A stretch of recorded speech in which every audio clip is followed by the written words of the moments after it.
Hi guys! Today we make an Amazon wish list. First, unlock your phone and open the Amazon app. Make sure you're signed into your account because the wish list feature works through your personal profile.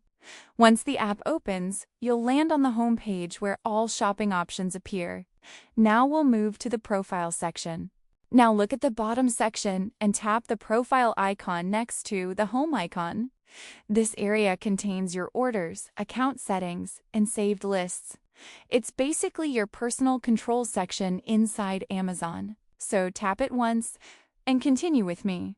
After opening your profile, look at the top right side. Below the language option, you'll see the lists option.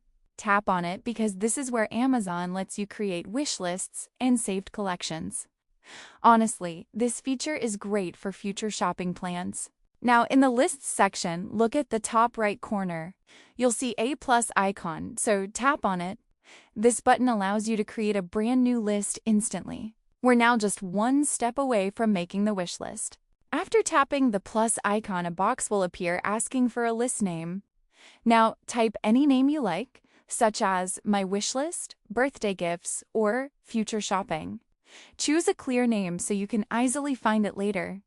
This helps keep your shopping organized and neat. Once the name is entered, tap on Create List. That's it, your Amazon wish list is now ready to use. You can start adding any products you like and save them for later. It's honestly one of the easiest ways to track items you want. Now, whenever you open any product, you can tap Add to List. Then choose the wish list you just created. This way, your favorite product stays saved in one place. So shopping later becomes faster and easier. So guys, this is how you can make an Amazon wish list in just a few simple steps. If this tutorial helped you, make sure to subscribe and support the channel. Also, comment below what tutorial you'd like next, and I'll be happy to help.